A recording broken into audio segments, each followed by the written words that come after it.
는 이제 이동해 주시기를 바랍니다. 로마서 4장 1절에서 18절 말씀입니다.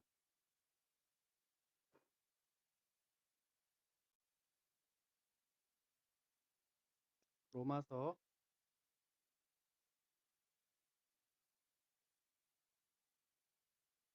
4장 18절에서 22절 제가 봉독해 드리겠습니다.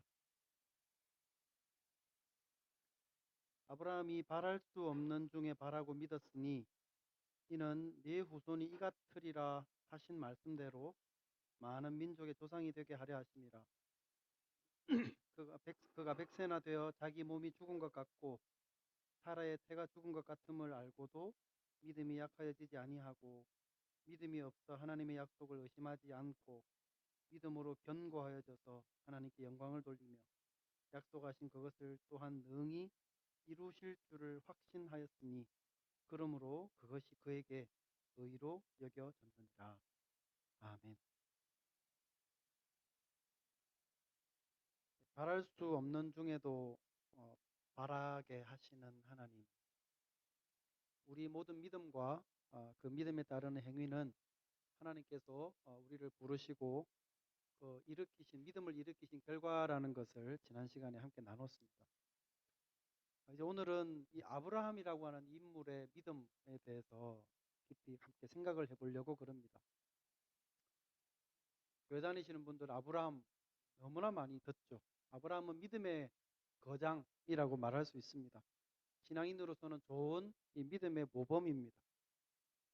조금 전에 우리가 말씀을 읽었던 것처럼 18절에 바랄 수 없는 중에 바라고 믿었다라는 이 말씀만으로도 그의 믿음을 충분히 우리가 표현을 할 수 있는데, 저는 오늘 두 가지 점에서 이 아브라함의 믿음이 왜 훌륭한지를 함께 묵상을 하고 도전을 받았으면 좋겠습니다. 첫 번째, 아브라함의 믿음은 이 하나님의 신실하신 인격을 신뢰한 믿음이었다, 이렇게 말하고 싶습니다. 우리가 하나님을 향한 믿음이 성립이 되기 위해서는 두 가지가 우리가 믿는 믿음 이전에 반드시 선행되어야 될 게 있습니다. 그게 뭔가 그러면 우리 믿음의 대상이신 하나님이 신앙할 만한 분이어야 된다는 거예요. 그러니까 신뢰할 만한 분이어야 한다는 조건이 반드시 있어야 됩니다. 다른 말로 하면 우리 신앙의 대상이신 하나님께서 신실하신 인격을 갖고 계셔야만 우리가 믿고 신앙하는 이것이 성립될 수가 있습니다. 하나님은 신이시니까 어렵지 않게 기적도 베푸시고 또 우리가 모르는 우리의 과거나 우리의 미래까지도 한눈에 뚫어보시고 우리가 표현하지 않는 우리 속마음들도 다 훤하게 내다보시는 그런 분이신데, 만약에 그런 능력이 많은 하나님께서 약속을 잘 안 지키는 분이다 라고 이렇게 한다면 우리가 그분을 이 신앙의 대상으로 삼을 수 있을까 하는 생각을 해보게 됩니다. 만약에 하나님께서 그런 분이라고 한다면 우리가 아무리 열심히 뜨겁게 믿는다 하더라도 그 믿음은 제대로 성립이 되지 않을 것입니다. 약속하신 것에 대해서 신실하지 못한 분, 그것을 기억하고 반드시 지키는 분이 아니라고 한다면, 깜빡깜빡하면서 때로는 그런 약속들을 잊어버리는 분이라고 한다면, 때때로 하나님이 그분이 기적을 베푸셨을 때라도 그 기적의 동기를, 그 순수성을 우리가 의심하게 되지 않을까 하는 생각을 하게 됩니다. 하나님은 약속에 신실하시다. 이 조건이 분명하지 않으면 우리가 얼마나 열심히 또 진실되게 믿는가는 아무런 의미가 없어지게 되는 것입니다. 그러므로 한번 여러분 스스로에게 질문 한번 던져보시기를 바랍니다. 내가 믿는 하나님은 신실하신 분이신가? 나는 하나님을 신실하신 분으로 믿고 있는가? 정말로 그렇습니까? 우리는 그것을 어떻게 검증을 할 수 있을까요? 하나님과 우리는 이미 신분상으로 존재적으로 너무나 현격한 차이가 있는데 우리가 그것을 어떻게 검증을 할 수 있을까요? 우리가 성경을 통해서 아브라함의 믿음을 보면서 다행스럽게 생각이 되는 것은 이 아브라함이라고 하는 분이 우리들 대신에 그 하나님의 신실하심을 검증해 준 사람이라는 사실입니다. 여러분 성경을 보십시오. 아브라함을 믿음을 가만히 보면 어떤 면에서는 좀 무모한 도전을 한 사람이었습니다.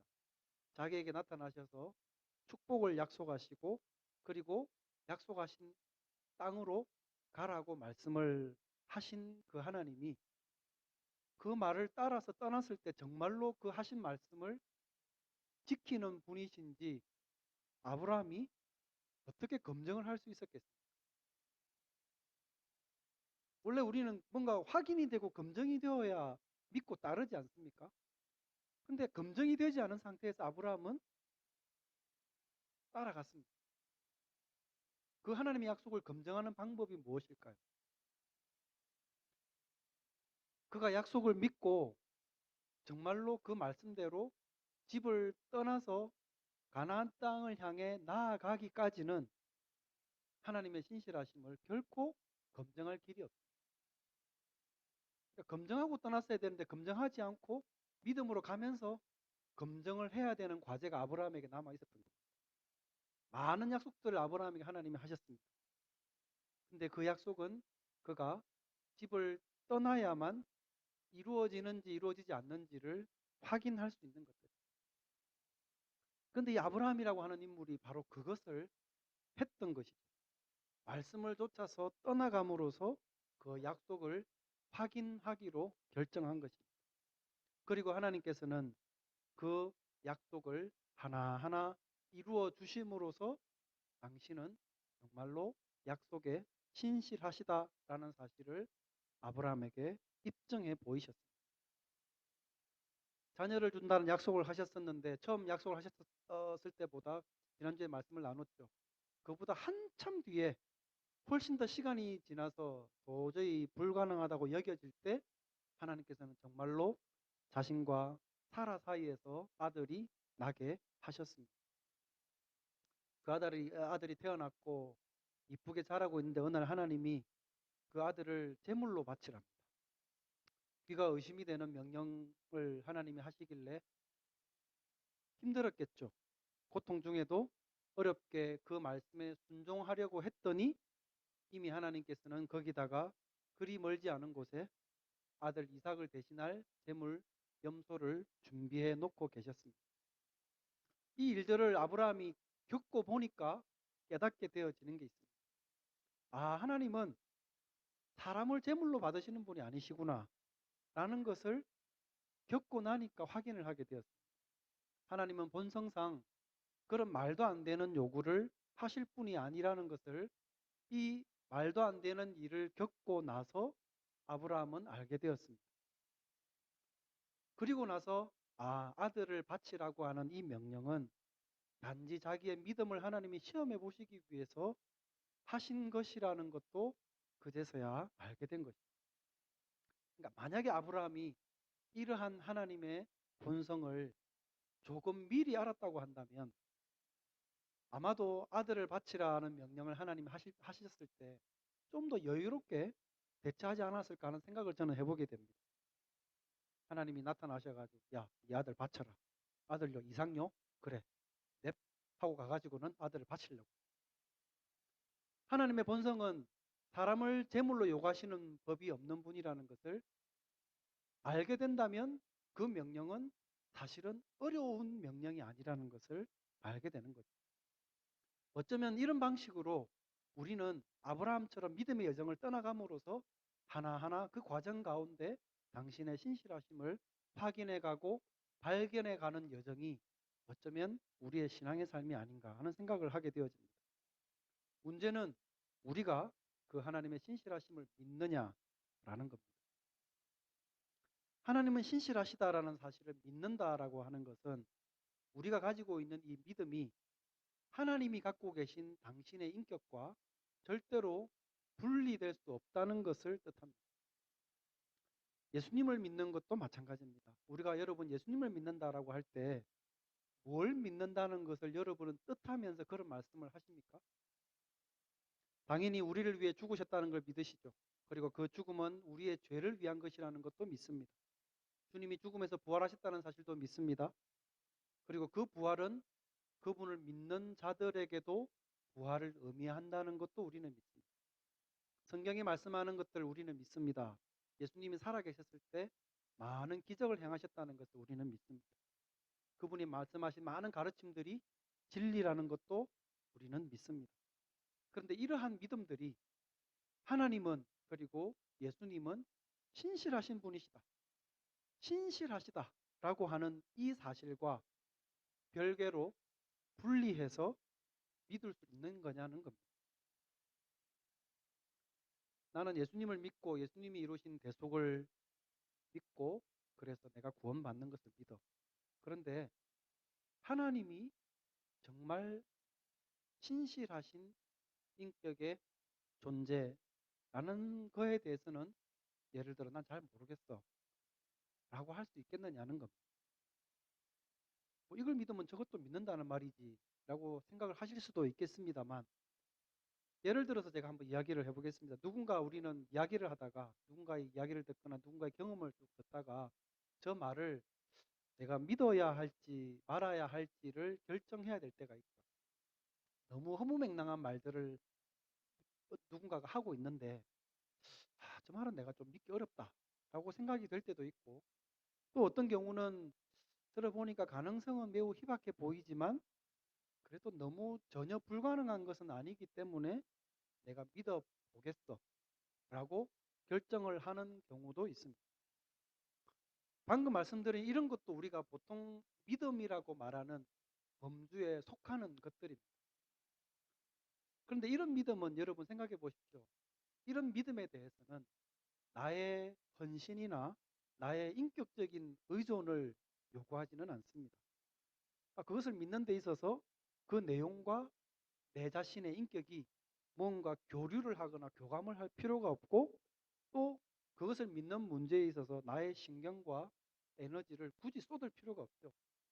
왜냐하면 그래 믿을게. 근데 아니면 그만인 거예요.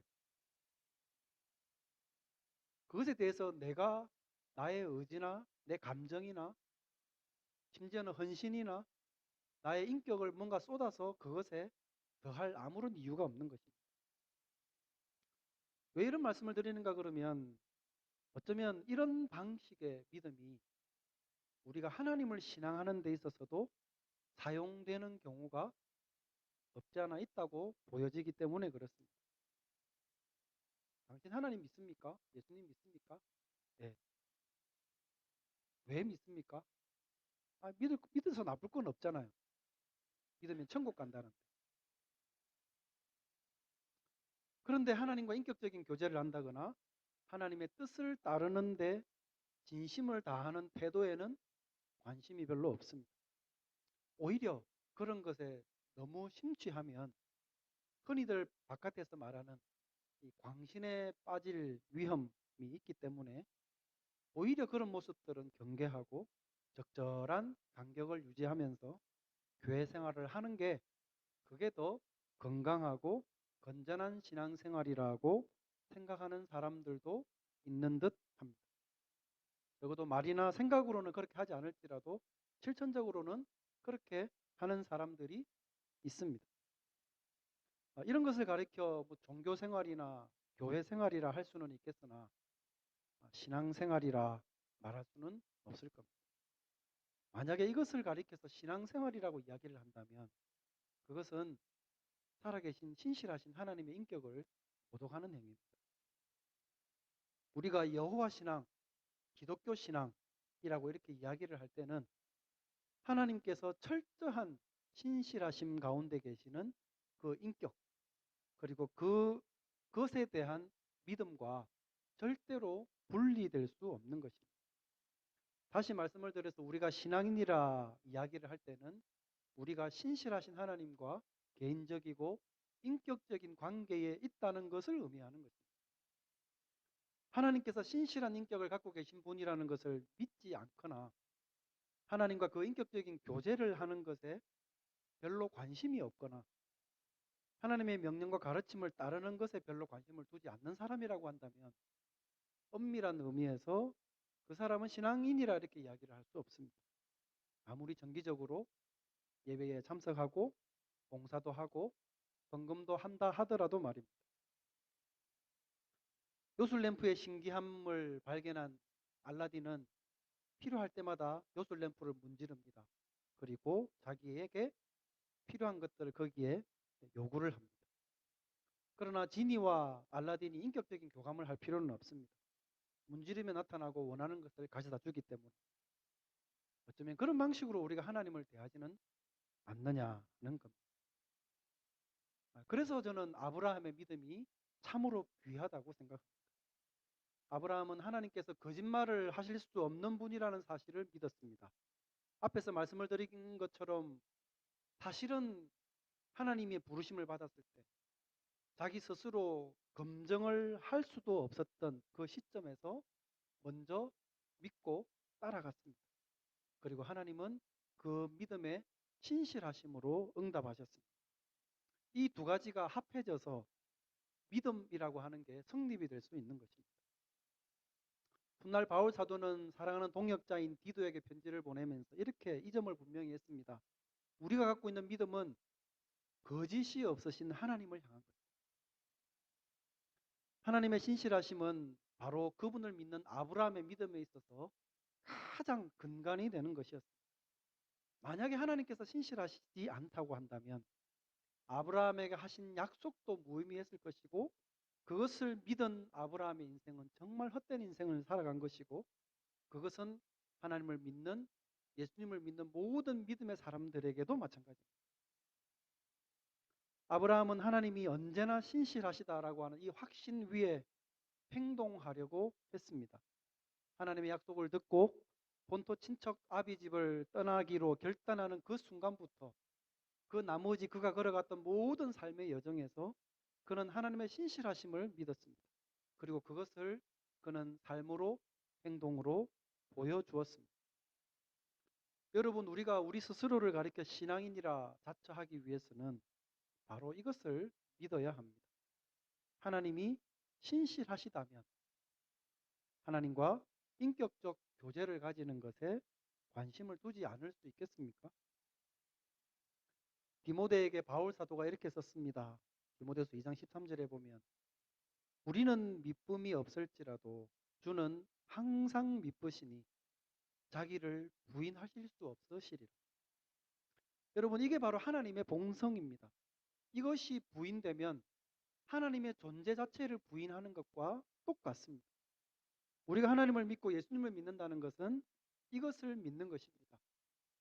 그냥 하나님을 믿는 게 아니라 하나님은 미쁘시다.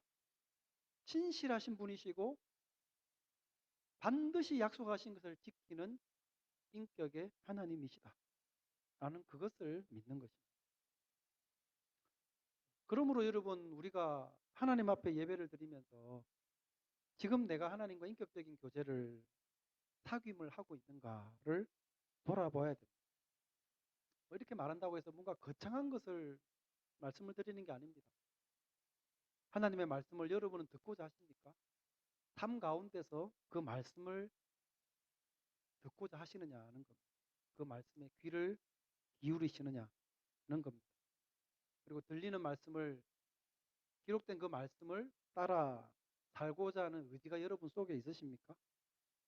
여러분 하나님께 기도하라 말씀하셨을 때 기도를 하며 하나님과 영적인 교제를 나누십니까?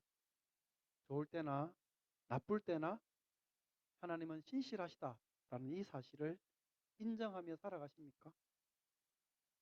이게 거창한 게 아니라 이게 바로 하나님과 인격적인 사귐을 하는 것입니다. 이것을 우리가 함께 돌아볼 수 있었으면 좋겠습니다. 두 번째로 아브라함의 믿음은 진정한 순례자로서의 믿음이었습니다. 하나님의 부르심을 따라 떠난 그의 삶의 여정을 다시 한번 돌아보겠습니다. 말씀을 따라 고향을 떠났습니다. 그냥 무작정 떠난 게 아니라 그 말씀하신 약속을 믿고 따라서 떠났습니다. 무작정 집을 떠난다고 순례자가 되는 건 아니죠. 똑같이 집을 나가도 어떤 사람은 가출이 되고 어떤 사람은 출가가 된다고 그러던데 마찬가지입니다. 집을 떠난다고 순례자가 되는 게 아니라 순례자는 목표가 있는 거죠. 말씀하신 그것을 조차 갔기 때문에 아브라함은 순례자가 될 수 있었던 겁니다. 그냥 집을 떠나면 방랑자가 되는 거겠죠. 떠돌이가 되는 거겠죠. 그는 말씀을 따라서 떠날 때 부유했습니다. 가진 것의 유무와는 순례자의 삶과는 사실은 별개입니다. 그 자신도 전에도 말씀을 드린 것처럼 많은 재산을 가지고 있었고 그 재산을 가지고 순례자의 길을 출발했습니다. 고향을 떠나올 때부터도 부자였고 가나안에 들어가서도 그는 부자였습니다. 많은 양떼와 가축들을 종들까지 소유했습니다. 자기 목자들 롯의 목자들이 싸운 것도 결국은 가축이 늘어나서 재산 문제 때문에 다툰 것 아니었겠습니까? 그는 부자였지만 우리는 아브라함의 삶을 가리켜서 그는 순례자의 삶을 산 사람이었다라고 분명히 말할 수 있습니다. 왜 그렇습니까? 그 삶의 목적과 방향성을 하나님의 말씀을 따르는 데 두고 살았기 때문이었습니다. 그 삶의 여정을 보면 확인할 수 있습니다. 우리가 지난주에도 언급을 드린 것처럼 롯과 가축 사이에서 결국은 이 분쟁이 났을 때 땅을 어느 쪽을 얻는데 욕심을 부리지 않았습니다. 가나안에 들어가고 나서도 여전히 상당히 오랜 기간 동안 하나님이 약속을 이루어지지 아니하시고 자녀를 갖지 못했습니다. 한참이 지나서 자녀를 주셨는데 하나님이 이런 말씀을 하십니다. 장차 너의 후손이 다른 땅에서 나그네가 될 터인데 그 땅 사람들이 그 사람들을 종으로 삼아서 400년 동안 괴롭게 할 것이다. 그런데 너무 걱정하지 마라.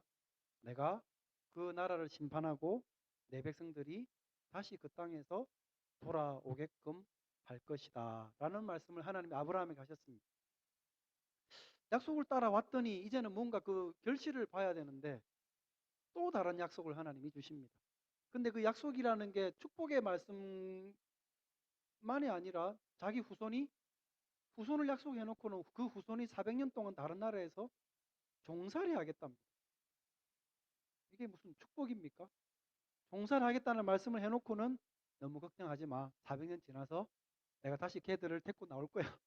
라는 말씀을 하나님이 하시는 겁니다. 여러분 같으면 이런 말씀을 다시 받았을 때 어떤 반응일까요? 뭘 보였을 것 같으세요? 헐 하지 않을까요? 기껏 따라왔더니 하나님이 그것도 축복의 메시지도 아니고 세상에 400년 동안 종살이를 한다. 내 후손들이. 근데 아브라함은 거기서도 하나님을 믿었답니다. 그 이후에 내 백성이 거기서 나와서 나를 섬기게 될 것이다 하신 이 말씀을 아브라함이 또 믿었습니다. 자기 후손이 400년 동안 다른 나라에서 종살이를 하겠다는 말씀을 하셨는데 그런 고통스러운 역사 역시도 하나님의 신실하심을 훼손시키지 않는다라고 그는 생각을 했던 것입니다. 고통의 역사를 살아간다 하더라도 그 속에 살아가는 우리는 하나님께서 반드시 이루실 그 약속을 바라보고 사는 삶일 뿐이라고 아브라함은 생각을 했습니다. 그래서 히브리서 11장에서 아브라함을 가리켜 이는 그가 하나님께서 계획하시고 지으실 터가 있는 성을 바랐기 때문이다 라고 이야기를 하는 것입니다. 여러분들은 순례자이십니까? 어떻게 생각하십니까? 가진 것에 많고 적음이나 현실적인 고통의 유무와는 상관없이 하나님 안에서 여러분은 순례자로서의 삶을 살아가고 계십니까? 아브라함처럼 부자여도 순례의 길을 갈 수 있습니다. 여러분 부자세요? 저는 여러분이 부자면 좋겠습니다. 어렵고 쪼들리고 막 힘들어 보이는 것보다는 넉넉해 보이고 여유로워 보이면 훨씬 더 마음이 좋을 것 같습니다. 그랬으면 좋겠습니다. 그러나 여러분이 가지고 있는 그 돈이 여러분으로 하여금 순례의 길을 가지 못하도록 발목 잡게 두지는 마시기를 바랍니다. 틀림없는 성경이 가르쳐주는 한 가지는 돈은 그 어떤 무엇보다도 우리가 순례의 길을 가는데 가지 못하도록 장애물이 되는 가장 큰 요소라는 사실입니다. 이것은 틀림없는 사실입니다. 이런 거치는 돌은 풍요로울 때뿐만 아니라 우리가 결핍을 경험할 때도 마찬가지입니다. 현실에서 당하는 고통 역시도 마찬가지입니다. 그런 현실에 우리의 마음과 온 신경과 생각이 매몰되지 않고 이 삶의 여정 가운데서 하나님께서 약속하신 것을 바라보면서 그것을 지향하며 사는 삶이 바로 순례자의 삶입니다. 오늘 본문에 등장하는 아브라함의 생각에는 한 가지 분명한 흐름이 있습니다. 19절에 보면 믿음에 약하여지지 아니하고 라고 되어 있는데 그 다음 절에 보면 믿음에 견고하여져서, 또 19절에 몸이 죽은 것과 다름없었던 아브라함 그 자신에게서 그 다음 9절에 21절에 약속하신 것을 또한 능히 이루실 줄을 확신했다 라는 곳으로 그는 나아갔습니다. 이것은 아브라함의 믿음이 하나님께만 초점을 두었기 때문에 가능한 일입니다. 아브라함이 하나님의 신실하심에 믿음의 근거를 뒀다라고 이렇게 말을 하는 것은 그 역시도 하나님을 향해서 신실하고자 힘썼다는 것을 의미합니다. 하나님이 누구신지 어떤 분이신지를 생각하는 일에 그는 삶 가운데서 계속해서 스스로를 훈련했다는 이야기입니다. 20절 말씀에 믿음이 없어 하나님의 약속을 의심치 않고 믿음으로 견고하여져서 하나님께 영광을 돌립니다. 이럴 때 하나님은 영광을 거두십니다. 멋진 트로피를 받아서 영광을 받으시는 게 아니라 우리가 하나님의 약속을 의심하지 아니하고 믿음에 점점 견고해져 갈 때 하나님은 영광을 받으십니다. 말씀을 맺겠습니다. 하나님은 신실하십니다. 신실하신 하나님과 인격적인 교제를 하며 살아가십시오. 이것이 신앙의 삶입니다.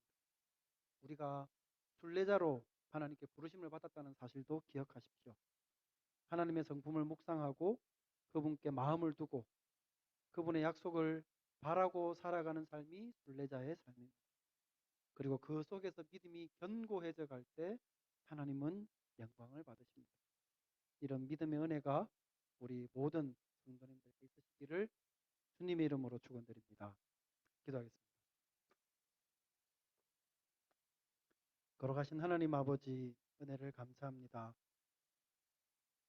믿음의 조상 아브라함을 함께 생각했습니다. 참 하나님을 신뢰했고 하나님의 약속을 바랄 수 없는 중에도 바라고 믿었고 끝까지 그 믿음을 놓지 않고 하나님이 약속하신 것들을 따라 살아갔던 이 아브라함을 본받아서 우리도 신실하신 하나님과 인격적인 교제를 나누며 살아갈 수 있도록, 그리고 이 순례자로서의 부르심에 합당하게 주어진 하루하루의 삶을 살아갈 수 있도록 복을 더하여 주시옵소서. 거룩하신 예수님의 이름으로 기도드립니다.